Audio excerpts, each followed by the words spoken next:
Today we're going to be making caldo de res. It is warm, comforting, super hearty. This Mexican soup is a classic, and I think the hardest part, or what takes the longest, is for the meat to cook. But you know what? We're using the Instant Pot today, so I know for sure you're going to love this recipe.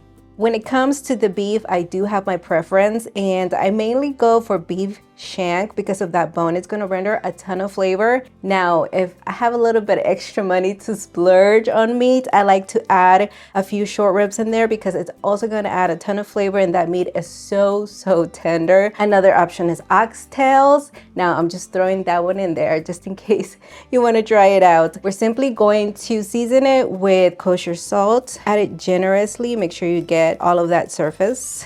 By the way, I am using 3 pounds of shank and 2 pounds of ribs. Now do some freshly ground black pepper. You know the drill, let's flip it over so that we can hit the other side as well. Set your Instant Pot to saute on high, and I'll give it 30 minutes. I can always add more time if I need it. Drizzle a couple of tablespoons of avocado oil in there, and we're gonna brown the meat in batches. This is very important. You do not want to overcrowd it, so just make sure you get a really nice browning all around the meat. Once all of the meat is done, take all of it out. Keep it on saute mode, but lower the heat. Then quickly add in 3 Roma tomatoes, roughly diced. Stir it as needed.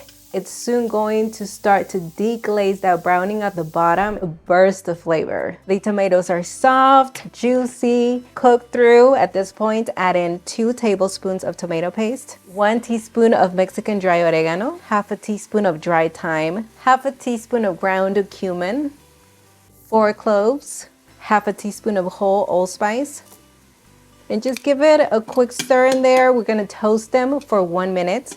Now add 8 cups of water. All of the meat goes back in, and I'm always aware of the max line. I am gonna link to my Instant Pot down in the description area just in case you wanna take a look at it. Do a whole head of garlic and slice that end off just to expose all of the garlic cloves. 1 whole onion and 1 bay leaf. Okay, let me press cancel. Secure that lid and cook on high pressure for 35 minutes with a 10-minute natural pressure release. Let's talk veggies now. That Instant Pot is gonna cook them really quick. So I cut them in medium sizes. Don't cut them too small, except for the zucchini, which I try to keep large because obviously they cook faster. In fact, if you want to cook them separate, you can do that, but I personally don't mind them getting softer than usual. And of course, except for the zucchini and the cabbage, keep everything as close in size as possible. The amounts we're gonna need is 12 ounces of cassava. You could do potatoes if that's what you prefer. It is up to you. I like to keep them in a bowl with cold water just to keep them nice and fresh. I've got a chayote, corn on the cob, and I cut each one in 4 pieces, 1 zucchini, 2 carrots, about 1/4 of a very small cabbage. For the herbs, I've got half of a bunch of cilantro, and if you have some, we always do here at home because Nelson just simply loves it, is epazote. Just add a sprig or 2. And that's it. I mean, you can mix and match. It is up to you. The only thing is you do have to keep in mind the size of your Instant Pot. And once it's done, you know the drill. Quick release the remaining pressure. Let's take a look at this. Oh, it smells heavenly. There's a few things I like to do first, and that is remove the onion, which is super soft at this point. Garlic comes out as well. A few bones might also be loose in there, so I just like to fish them out as well. It's gonna free up some room for the veggies. Carefully remove some of that fat, the roast to the top. I do like to leave some of it in there, but in this case, it's a really thick coating. Perfect. If I need salt, I like to add it at this point because once everything's in, at the end, it's gonna be hard for you to incorporate it. Cassava goes in. Obviously, I drained all of that water and all of those veggies and the herbs. I actually had to remove a little bit of that broth, which is so delicious, by the way. But that was because I went a little over my max line. All you have to do is keep it nice and warm on the side. Now close that pot again. And I'm just going to cook on high pressure for only 3 minutes with a 5-minute natural pressure release.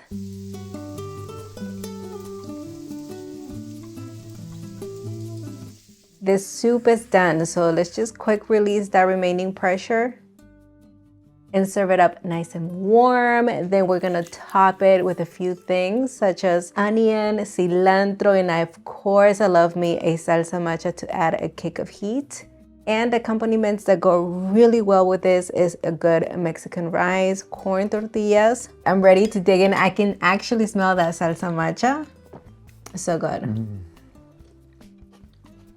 Oh my goodness. Oh my goodness. Yes, it's really, really delicious, you guys. And the fact that it's snowing outside. It's been snowing the entire day. Now here's the thing. I am gonna leave a whole bunch of recipes that you can pair this soup with down in the description area, including the salsa macha. Oh my goodness, Nelson. Doesn't it just like hug so you? Good. Yes. Such a classic, so delicious. What do you prefer, cassava or potatoes? Oh, cassava all the way. The meat is fall off the bone tender, literally. Super, super soft. It kind of just melts in your mouth. Yeah, this is good. Oh, boy.